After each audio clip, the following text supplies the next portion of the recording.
আসসালামু আলাইকুম, সবাই কেমন আছেন? আশা করি কাছে দূরে যে যেখান থেকে ভিডিওটা দেখতেছেন আল্লাহ পাক সবাইকে ভালো রাখছে। আলহামদুলিল্লাহ আমিও ভালো আছি। তো আমি কিন্তু এক জায়গায় যাচ্ছি বিকালবেলা, তো আইসা দেখতেছি ব্রিজের উপরে অনেক মানুষ, সবার হাতে হাতে মোবাইল, সবাই ভিডিও করতেছে। তো দেখলাম যে আসলে কি আমি একটু দেখি। তো এখানে দেখলাম যে নদীর উপরে ভলিবল খেলতেছে। দেখেন কচুরিপানার অবস্থা।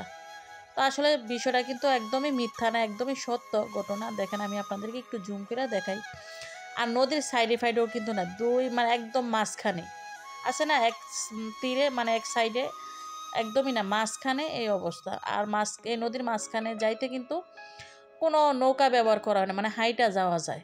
বিষয়টা হচ্ছে যে আসলে আমিও জানতাম না, তবে মোবাইলে দেখছি। তো আজকে মানে যাওয়ার সময় দেখলাম, যেহেতু ওরা খেলতেছে একটু ভালোভাবে দেখে যায় যে কচুরিপানা জমতে জমতে এই এমন অবস্থা হয়েছে। এখন মানুষ নদীর উপর দিয়ে হাঁটতে পারে, কোনো সমস্যা হয় না। তো ফুটবল খেলে ওরা, প্রতিদিনই ভলিবল খেলে, তাই একটু দাঁড়ায় ভিডিও করলাম। আর এখানে অনেক মানুষ কিন্তু যেহেতু ব্রিজ, আর বিকেলবেলায় আজকের ওয়েদার খুবই সুন্দর, অনেক বাতাস ছিল, তো অনেক মানুষ কিন্তু এভাবে এখানে ঘুরতে আসে। যেহেতু আমাদের ব্রিজের দুই সাইডে অনেক রেস্টুরেন্ট হয়েছে নতুন করে, বা রেস্টুরেন্ট আছে। তো অনেকেই এখানে আসে বিকালবেলা একটু বসে গল্প করার জন্য। তো আমি যেহেতু একটু আমি যাব গালিমখা। তো গালিমখা কিন্তু মতলব থানা পড়ছে, আর আমাদের সিরার চর তো দাউদকান্দি থানা। এটা কিন্তু ব্রিজের এপার আর ওই পার, দুই মানে দুই সাইডে দুই থানা আর কি। তো অনেকক্ষণ দাঁড়ায় কিন্তু ওদের খেলা দেখলাম। তো আমার কাছেও বিষয়টা একটু আশ্চর্য লাগলো, মানে অনেক দূরের হইলে হয়তো বা একটু আশ্চর্যজনক ঘটনা মনে হইতো, তবে আজকে চোখের সামনে দেখে খুব ভালো লাগতেছে। নদীর মাঝখানে মানে কি অবস্থা দেখেন, একদমই কিন্তু মাঝখানে দেখেন, আপনারা যদি একটু খেয়াল করেন বুঝতে পারবেন। এভাবে ভলিবল খেলা। আর দেখেন এটা কিন্তু ব্রিজের দক্ষিণ পাশ। তো দক্ষিণ পাশে কিন্তু কোনো কচুরিপানা নাই একদমই, দেখেন খালি। আর যে সাইডটায় কচুরিপানা এরকম হয়েছে সেটা কিন্তু উত্তর পাশ, মানে একদম নদীর মাঝখানে। হাইটা যাওয়া যায়, মানে এবারতে ওইবার হাইটা যাওয়া যায়, মানে কোনো নৌকা লাগে না।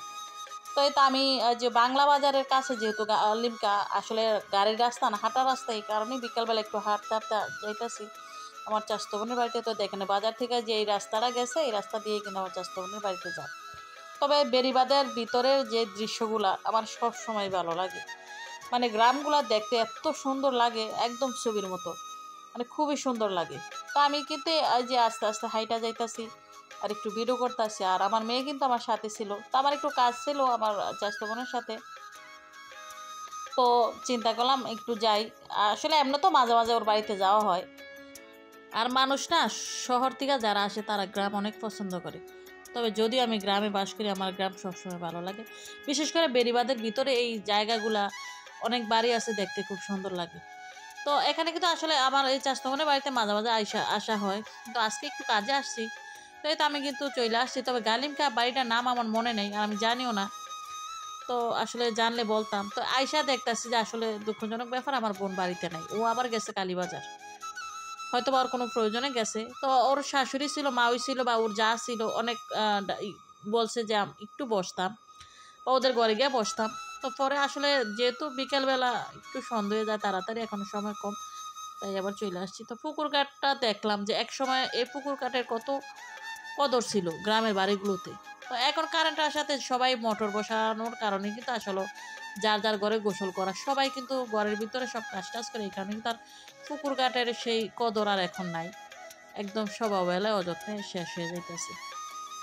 তো এই দেখেন গ্রাম কত সুন্দর লাগে, অনেক ভালো লাগে। আমি কিন্তু বেড়িবাঁধের ভিতরে মাঝে মাঝে হাঁটতে আসি শুধু এই গ্রাম দেখার জন্য।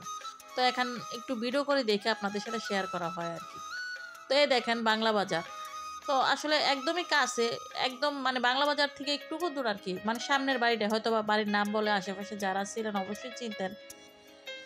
তো এই তো আয়সা পড়ছি। তো এখানে আবার যে বাংলা বাজার আসছি, তো এই দোকানের আগে পরে কিন্তু অনেকবার এখান থেকে অনেক কিছু খাওয়া হয়েছে, ছোট ছোট এখানে সিঙ্গারা, পুরি, তারপরে সমোসা, পেঁয়াজ এগুলো বিক্রি করে। তো আয়সা দেখলাম একদম গরম গরম পেঁয়াজু বাজতেছে, তো চিন্তা করলাম গরম গরম যেহেতু খাওয়া হোক আর কি। তো যেহেতু মেরে নিয়ে আসছি, তো এই কারণে মা মেয়ে বৈশা পুরি দিছিলাম। আসলে প্রথমেই বসাইছিল এই পেঁয়াজুরা, তারপরে পুরি, সিঙ্গারা হয় নাই, কারণ সবগুলো তো একসাথে করা, মাত্র দোকানে এগুলো বাজার শুরু করছিল আর কি। তো এখানে খাইছিলাম। আর ছোট জনদের নিয়ে, মানে ওদের জন্য কয়েকটা নিয়েও নিয়েছিলাম। আসলে যেগুলো নিয়েছিলাম আমরা সবগুলো খাইও নাই, কারণ আমি কিন্তু বাইরের খাবার একদমই কম খাই, আমার অনেক সমস্যা এই খাবারে। তো এই তো এখন বাড়িতে ফিরে যাবো। তো বিকালবেলা কিন্তু একটু আজকের ওয়েদার যেহেতু সুন্দর ছিল, বাতাস ছিল, এই কারণে হাইটাই যাইতাছি। আর এতটুকু রাস্তা হাঁটারি, আর ওরাই কিন্তু নদীর মধ্যে খেলছিল, তো আমার দেখে আবার ওরা একটু হাই দিল আর কি। তো এই তো আমাদের বড় ব্রিজের গোড়ায় কিন্তু প্রতিদিন এই মাছগুলা বসে, আসলে এত ভালো লাগে, যেহেতু আমরা মাছে ভাতে বাঙালি, মাছগুলা দেখে আমারই অনেক লোভ লাগতেছে। একদম তাজা নদীর মাছ, অনেক সুন্দর মাছ। তো সবাইকে অসংখ্য অসংখ্য ধন্যবাদ যারা শেষ পর্যন্ত ভিডিওটি দেখলেন।